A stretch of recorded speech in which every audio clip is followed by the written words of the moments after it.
রচনা দেবীর দাদা অশোকবাবু তাদের বাড়িতে আসেন এবং বলেন, রচনা, বৌমা কোথায়? ওদেরকে ডাকো।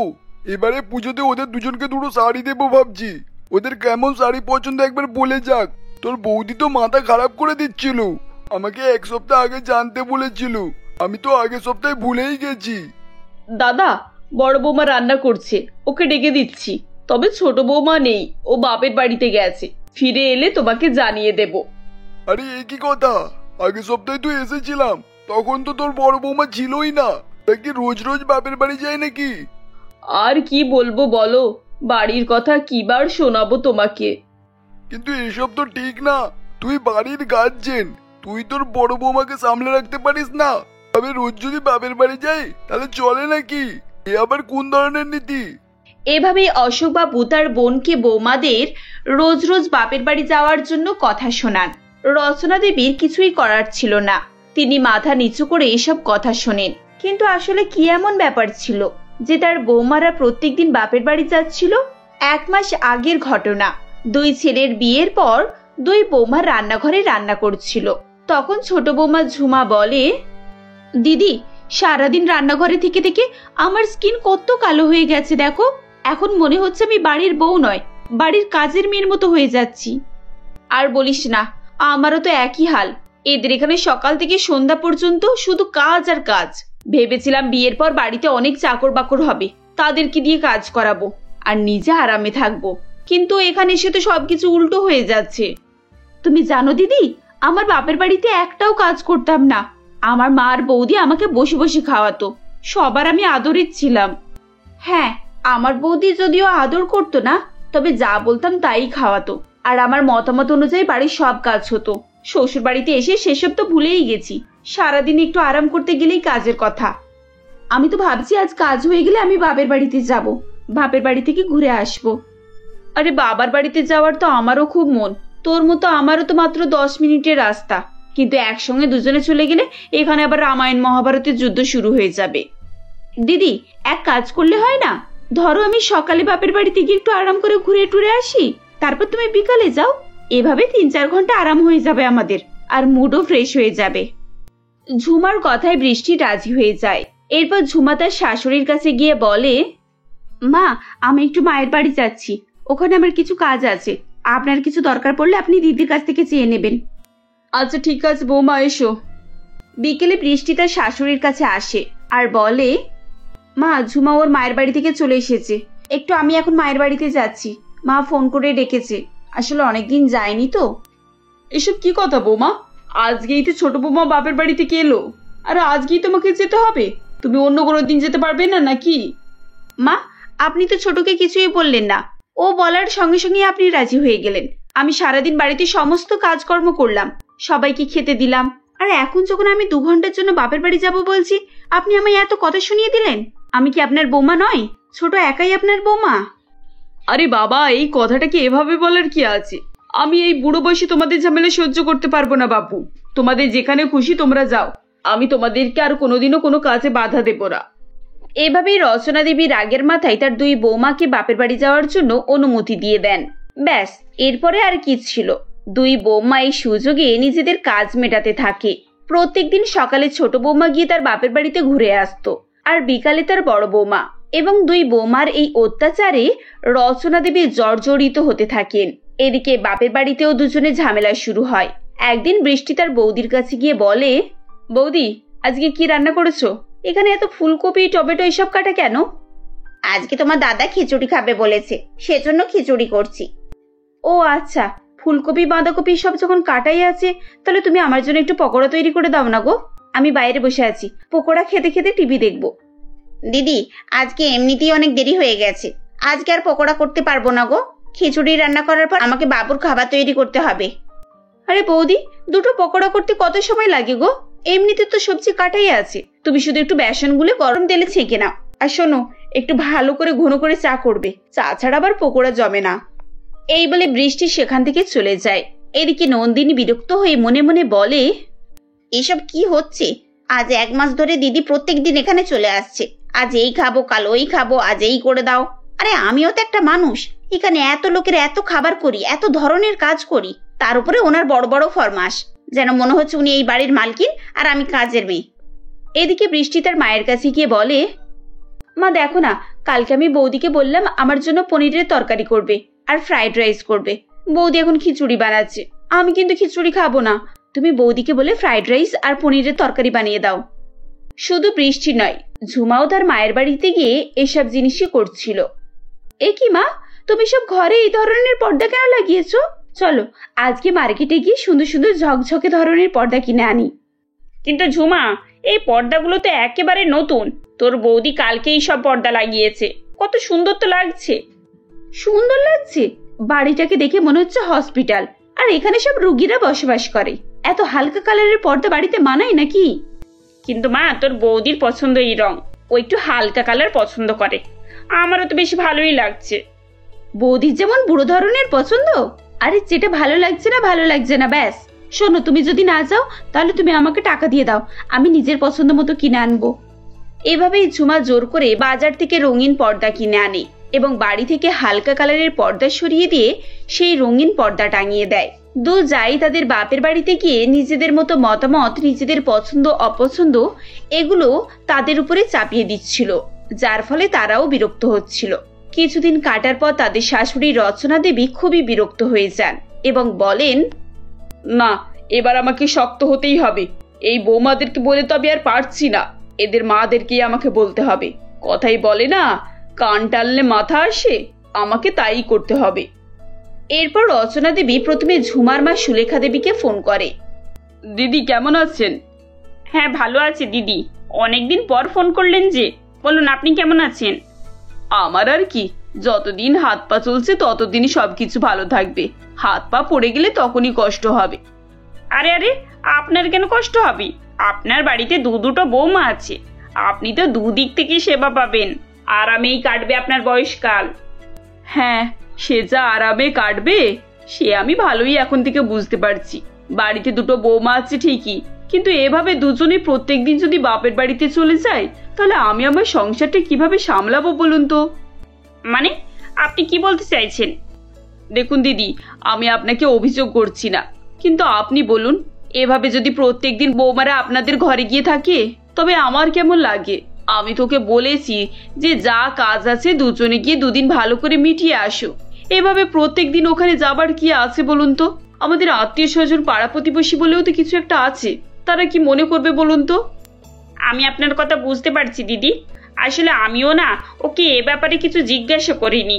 আপনি তো জানেন, বিয়ে হওয়ার পরে মেয়েরা যখন বাপের বাড়িতে আসে তখন তাকে কিছু বললে তার একটুতেই সেন্টিমেন্টে লেগে যায়। ও তাই কি মনে করবে সেই ভয়ে আমি এতদিন চুপ ছিলাম, কিন্তু আপনি চিন্তা করবেন না, আমি দেখছি কি করা যায়। এরপর রচনা দেবী বৃষ্টির মা মোহিনী দেবীকে ফোন করেন। দিদি, আমি আপনার কথাতে একটুও খারাপ ভাবিনি, সত্যি তো। এভাবে কি সংসার চালানো যায়? আমরা ওকে কয়েকবার বলেছি, কিন্তু ও বলেছে আপনি নাকি ওকে বলেছেন যে কাজকর্ম সেরে একবার বাপের বাড়ি থেকে ঘুরে আসবে। আপনি বলেছেন সেই ভেবে আমরা দ্বিতীয়বার যাচাই করিনি। দেখুন দিদি, আপনার বাড়িতেও তো বউ আছে, সে যদি রোজ রোজ বাপের বাড়িতে গিয়ে পড়ে থাকে তাহলে আপনার কেমন লাগবে বলুন? আমি বৌমাকে কিছু বলতে গেলেই ওর রাগ হয়ে যায়, কিন্তু আপনি ওর মা, আপনার কথা ওর খারাপ লাগবে না। আপনি ওকে নিজের মতো করে একটু বুঝিয়ে ব্যাপারটা বলুন। হ্যাঁ, এবার তো নিশ্চয়ই বোঝাবো। এভাবেই রচনা দেবী তার দুই বৌমার মায়ের সঙ্গে পরামর্শ করে। একদিন সুলেখা দেবী ঝুমা আসার পর তাকে বলে, আরে ঝুমা, তুই এসে গেছিস? আমি তোর জন্যই অপেক্ষা করছিলাম। আমার জন্য অপেক্ষা করছিলে? কিন্তু কেন? আমি তো রোজই আসি এই সময়। আসলে কি হয়েছে জানিস, আজ সকালে তোর বৌদি আমার সঙ্গে ঝগড়া করে 1 মাসের জন্য বাপের বাড়ি চলে গেছে। এবার আমি কি করব না করব কিছুই ভেবে পাচ্ছি না। কতদিন হয়ে গেল রান্নাঘরে যায়নি, রান্না বান্না সব ভুলে গেছি। তুই এসে গেছিস, সেবার থেকে আমার আর চিন্তা নেই। যা, রান্নাঘরে গিয়ে আমাদের সবার জন্য একটু রান্না করে আন। আর শোন, ও বেলা রান্নাগুলোও করে দিবি, হ্যাঁ? আর কালকে সকাল সকাল একটু রান্না করে দিয়ে যাবি। মা, এসব তুমি কি বলছো? এত সব রান্না আমি একা কি করে করব? তাছাড়া এক বেলাতে দাঁড়িয়ে দাঁড়িয়ে দুবেলা রান্না করা সম্ভব নাকি? কেন সম্ভব না? তোর বৌদি ও তো একাই সব রান্না করতো, আর এক বেলাতেই করতো। আর শুধু তাই নয়, তোর শ্বশুর বাড়ির জন্য প্রত্যেক দিনের খাবার বেঁধে দিত। তাহলে তুই পারবি না কেন? দেখ মা, আর সময় নষ্ট করিস না, খুব জোর খিদে পেয়েছে। যা, জলদি গিয়ে রান্না বান্নাগুলো সেরে দে। এরপর ঝুমা মুশকিলে পড়ে যায়। সে তার বাপের বাড়িতে আরাম করবে এবং অন্যদেরকে হুকুম করবে বলেই আসতো, কিন্তু তাকে নিজেকেই এসব করতে হবে এ কথাতে তার চোখে জল চলে আসে। সে বলে, মা, এটা কি ধরনের কথা? বৌদি বাপের বাড়িতে যেতে চাইলো আর তুমি তাকে যেতে দিলে? তুমি বৌদিকে আজই রাখো, তুমি বৌদিকে অনেক ছাড় দিয়ে রেখেছো। আরে ওই কথা বলতেই তো আরো বেশি রাগারাগি হয়ে গেল। তোর বৌদি উল্টে আমাকে কি বললো জানিস? বলে আপনার নিজের মেয়ে তো প্রত্যেকদিন এখানে এসে পড়ে থাকে, আর আমি একবার বাপের বাড়িতে গেলেই যত সমস্যা, নিজের মেয়ের বেলা সেগুলো দেখতে পান না। সুলেখা দেবী এভাবে বললে ঝুমা নিজের ভুল নিজেই বুঝতে পারে। সেদিনটা সে কোনো মতে রান্না বান্না করে তার মাকে বলে আসে যে সে আর বাপের বাড়িতে যাবে না। পরের দিন থেকেই দুই যা বাপের বাড়িতে যাওয়া বন্ধ করে এবং মন দিয়ে শ্বশুর বাড়িতে সংসার শুরু করে, কিন্তু কেউ কাউকে বলতে পারে না যে তাদের বাপের বাড়ি যাওয়া বন্ধের আসল কারণ কি। বাবা, বাবা, তুমি ফিরে এসো আমাদের কাছে। তুমি আর দিদিরা ছাড়া তো আমাদের আর কেউ নেই। আমাদের কে দেখবে বলো? তোমার মতো কে ভালোবাসবে? মা বাবার মতো তো শুনেছি কেউ কখনো ভালোবাসে না। তাহলে মা তো আমাদের অনেক আগেই ছেড়ে চলে গেছে, তুমিও ছেড়ে চলে গেলে বাবা। তাহলে এবার আমরা কার কাছে থাকবো? কে আমাদের দেখবে? কে আমাদের খেতে দেবে? মা, মা, তুমি কোথায় আছো? দেখো না, বাবা আমাদের সাথে কথা বলছে না। তুমিও যেমন আমাদেরকে ছেড়ে চলে গেলে, বাবাও আমাদেরকে ছেড়ে চলে গেছে। বাবা, তুমি আমাদেরকে ছেড়ে যেতে পারো না বাবা। বাবা গো, ওঠো। বাবা উঠছে না, আমাদের সাথে কথা বলছে না। দিদি, পূজাকে চুপ করতে বলো না। দেখো না, পূজা কত কান্নাকাটি করছে। ওকে দেখে তো আমার চোখেও জল চলে আসছে দিদি। তাহলে এবার থেকে আমরা কোথায় থাকবো বলো? আমরা তো অনাথ হয়ে গেলাম না দিদি? অনিতার মুখে এই কথাগুলো শুনে প্রিয়াঙ্কা আর পল্লবী অবাক হয়ে যায়। কিন্তু সত্যিই তো এটাই ছিল না, তারা 5 বোনে এখন অনাথ হয়ে পড়েছে। আসলে প্রিয়াঙ্কা, পল্লবী, পায়েল, অনিতা আর পূজা বাবা মায়ের সঙ্গে ছোট্ট একটা গ্রামে বসবাস করে। পূজা হওয়ার কিছুদিন পরেই তাদের মা তাদের ছেড়ে চলে যায়। বাবাই তাদের সকলকে লালন পালন করে বড় করতে থাকে। কিন্তু আজ এই কনকনে শীত সহ্য করতে না পেরে বরফের আঘাতে বাবা মারা যায়। বাবা তাদের 5 বোনকে অনাথ করে দিয়ে চলে যায়। তার জন্যই এখন তারা 5 বোন কান্নাকাটি করছে এবং বাবাকে তোলবার চেষ্টা করছে। আসলে তারা 5 বোনই ছিল খুব ছোট্ট। পল্লবী আর প্রিয়াঙ্কা একটু বুঝতে শিখেছে, যার কারণে তারা 2 বোন বাকি 3 বোনকে বোঝানোর চেষ্টা করছিল। তারা যখন 5 বোনে কান্নাকাটি করছিল, তখন তাদের 2 কাকা রাকেশ আর সুরেশ বলে, প্রিয়াঙ্কা, পল্লবী, পূজা, মা তোমরা কেঁদো না। তোমরা তো আমার ভাইয়ের সন্তান, আর ভাইয়ের সন্তান কি কখনো পর হয়ে যায়? তোমরা তো আমারও সন্তান। চলো, তোমরা আজ থেকে আমার কাছেই থাকবে। হ্যাঁ দাদা, তুমি একেবারে ঠিক বলেছো। এই তোর আর কাঁদিস না, এবার তো চুপ কর। আমরা তো রয়েছি তোদের কাছে। তোদের বাবা চলে গেছে তো কি হয়েছে? আমরা তো তোর বাবার মতোই। তোর বাবা যেমন কোলে পিঠে করে মানুষ করেছে, আমরাও এবার তোদেরকে ভালোভাবে মানুষ করব। এই বলে সুরেশ আর রাকেশ তাদের 5 বোনকে নিজের বাড়িতে নিয়ে যায়। তাদের 5 বোনকে দেখে সুরেশ আর রাকেশের নতুন বউ রেগে ফুলে ফেপে ওঠে। কি ব্যাপার বলো তো? এদের তুমি কেন এ বাড়িতে নিয়ে এসেছো? তুমি জানো না এদের বাবা মা নেই? এরা তো অনাথ। এদেরকে তুমি অনাথ আশ্রমে দিয়ে এসো, আমাদের বাড়িতে নিয়ে এসো না। এরা আমাদের বাড়িতে বসে বসে খাবার খাবে, আবার আমাদেরকেই রাগ দেখাবে। ওইসব রাগকে আমি সহ্য করতে পারবো না। সুরেশ, আমি তোমাকে আগে থেকেই বলে দিচ্ছি, আমি কিন্তু কারোর কথা শুনবো না। আমার কথা না শুনলে আমি কিন্তু সকলকে বাড়ি থেকে বার করে দেব। হ্যাঁ স্বপ্না, একদম ঠিক কথা বলেছিস। রাকেশ, তুমিও আমার কথাটা শুনে নাও। এদেরকে আমরা মায়ের মতো করেই ভালোবাসবো, কিন্তু যদি এরা কখনো কোনো উল্টোপাল্টা কাজ করে না, তাহলে আমি এদের কথা শুনিয়ে দেবো। আমাদের কথা না শুনলে আমরা কিন্তু এদের আর বাড়িতেই রাখবো না। আরে তোমরা শান্ত হও। তোমরা শুধু শুধু অমন করছো কেন? তোমরা তো দেখতেই পাচ্ছ ও আমাদের ভাইয়ের মেয়ে। ভাই তো চলে গেছে, এখন থাকতে তো আমাদেরই ওদেরকে দেখাশোনা করতে হবে। হ্যাঁ, সেটা একেবারে ঠিক বলেছিস। ওদের 5 বোনের দেখাশোনা এবার থেকে আমরাই করব। এবার থেকে ওরা 5 বোন এখানেই থাকবে। এই বলে তাদেরকে একটা রুম দেখিয়ে দেয় এবং তারা ওই রুমেই 5 বোনে থাকতে শুরু করে। দেখতে দেখতে বেশ কিছুদিন অতিবাহিত হয়ে যায়। সুরেশ আর রাকেশ যখনই কাজে বেরিয়ে যেত, তখনই স্বপ্না আর রশ্মি তাদের ওপর অত্যাচার শুরু করে দিত। দেখেছো দিদি, সুরেশ আর রাকেশ দাদা তো কাজে বেরিয়ে গেল। এখন এই মেয়েগুলোর উঠবার সময় হলো না। ঠান্ডা যেন শুধু ওদেরকেই লাগছে, আমাদের তো আর লাগছে না। দেখো, এবার থেকে আমি কিন্তু ঘরের সমস্ত কাজ ওদেরকে দিয়েই করাবো। এই কনকনে ঠান্ডাতে সমস্ত কাজ কিন্তু ওদেরই করতে হবে। হ্যাঁ স্বপ্না, চলো ওদেরকে গিয়ে ডাকি, আর যদি না ওঠে তাহলে ওদের গায়ে ঠান্ডা জল ঢেলে দেবো। তুই বালতিটা সঙ্গে করে নিয়ে আয় তো। আর হ্যাঁ, হাত দিয়ে দেখবি কিন্তু কনকনে ঠান্ডা আছে নাকি, যার মধ্যে দুটো বরফও ফেলে দিবি। রশ্মির কথা শুনে স্বপ্না কনকনে ঠান্ডা জলের বালতিটা নিয়ে আসে। ফ্রিজে থাকা বরফও কিছু ফেলে দেয় ওই বালতিতে। তারা ওই বরফ দেওয়া বালতির জলটা প্রিয়াঙ্কাদের রুমে নিয়ে যায়। তারা রুমে ঢুকে দেখে তাদের 5 বোন তখনও ঘুমোত। আর সেটা দেখে তারা ডাকাডাকি না করেই সোজা বালতিটা কনকনে ঠান্ডা জল সমেত তাদের গায়ের ওপর ঢেলে দেয়। বাবারে কাকি, তুমি এটা কি করলে? আমাদের তো খুব ঠান্ডা লাগছে, তুমি আমাদের উপর ঠান্ডা জল কেন ঢাললে? তোমরা তো একবার আমাকে ডাকতে পারতে, তাহলেই আমরা উঠে পড়তাম। এরকম ঠান্ডা জল গায়ে ঢালার কি প্রয়োজন ছিল বলো? ঠান্ডা জল ঢালবো না তো কি করব? তোদের এসে ডাকাডাকি করব? ওই ডাকাডাকিতে আমরা নেই। ঠিক আছে চল, তাড়াতাড়ি উঠে বাড়ির সমস্ত কাজ মেটাবি চল। তোদের বসিয়ে বসিয়ে খাতে পারবো না। যেমন এখানে আছিস তেমনই এখানে সমস্ত কাজ কর। আর হ্যাঁ, আজকে 8টার সময় উঠেছিস বলে এই অবস্থা করলাম। কাল থেকে ভোর 5টার সময় উঠবি। আর উঠে থালা বাসন সব মেজে রাখবি, গরম গরম চা বানিয়ে রাখবি, সবকিছু যেন গরম গরম থাকে। ঠিক আছে কাকি, তুমি যা বলবে তাই শুনবো। এটাও তো আমাদের নিজেদেরই বাড়ি, তাই না? বাড়িতে থাকলেও তো আমাদের এইসব কাজ করতে হতো, আর এখানেও আমরা তাই করব। তোমাদের কোনো কাজ করতে হবে না, আমরা সব কাজ 5 বোন মিলেই করে নেব। হ্যাঁ, সেটাই তোদের জন্য ভালো হবে। যদি একবারও আর কোনোদিনও দেরি করে ঘুম থেকে উঠেছিস তাহলে তোদের অবস্থা আরো খারাপ করে দেব। তার উপর এই কনকনে ঠান্ডাতে রাতে তোদের সকলকে বাইরে বার করে দেবো। এই কথাটা কিন্তু মনে রাখবি। যদি তোদের 2 কাকা কখনো কোনোদিনও জিজ্ঞেস করে যে তোদের ঘরের কোনো কাজ করতে হয় নাকি, তোরা সবসময় বলবি আমাদের কোনো কাজ করতে হয় না। ঠিক আছে কাকি, আমরা সেটাই বলবো।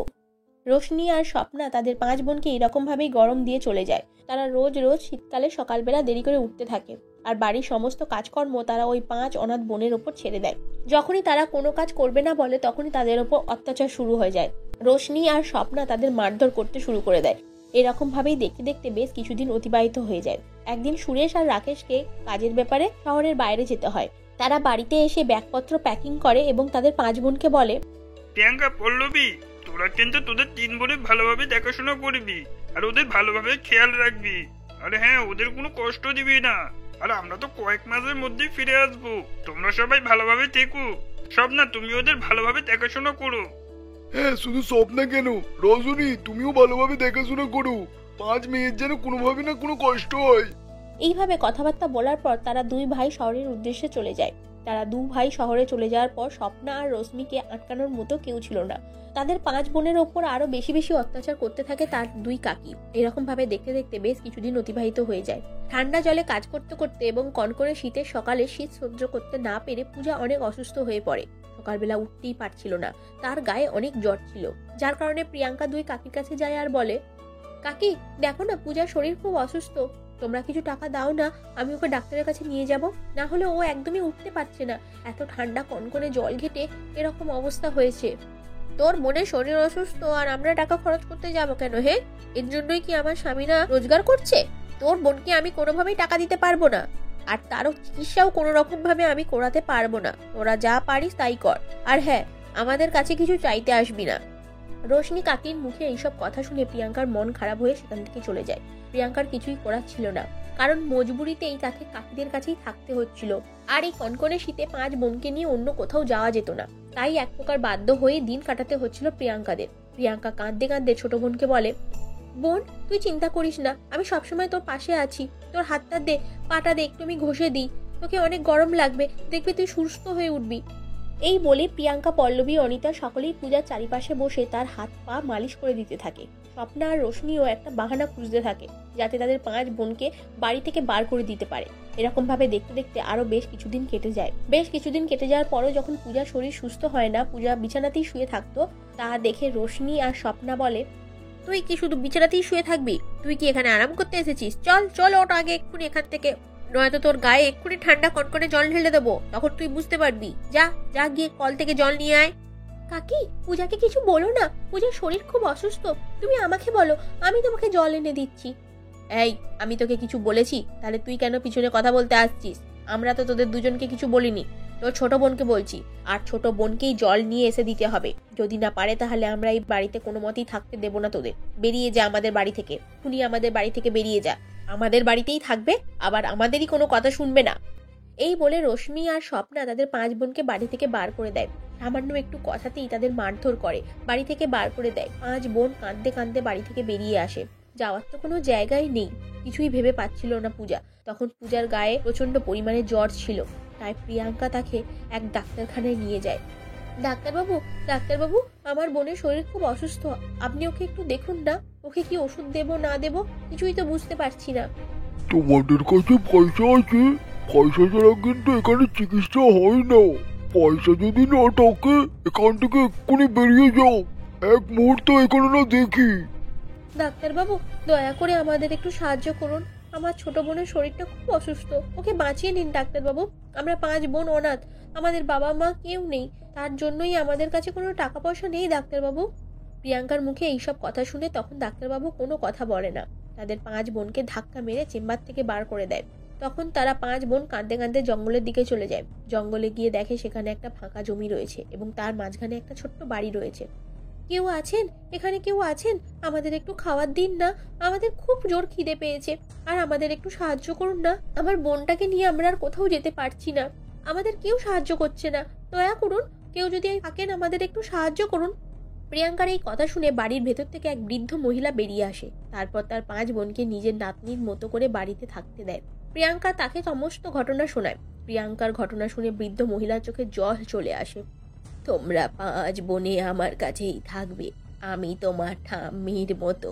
এখানে এত ফাঁকা জমি রয়েছে, এখান থেকে আমরা অনেক ফসল চাষ করে বিক্রি করব, তাতে আমাদের অনেক টাকা রোজগার হয়ে যাবে। এইভাবেই আমরা সংসার চালিয়ে নেব, কেমন? বৃদ্ধ মহিলার কথা শুনে 5 বোন অনেক খুশি হয়ে যায়। এই প্রথম তাদের সাথে কেউ এত ভালো ব্যবহার করেছে। আর সেদিনের পর থেকেই বৃদ্ধ মহিলা তাদের 5 বোনকে নিজের নাতনির মতো করে ভালোবাসা দিল। আর 5 বোনও ওই বৃদ্ধ মহিলাকে ঠাম্মির মতো ভালোবাসা দিতে থাকে। তারপর ওই 5 বোন মিলে সবজি চাষ করে বিক্রি করে কোনো রকম ভাবে হাসি খুশিতে দিন কাটাতে থাকে।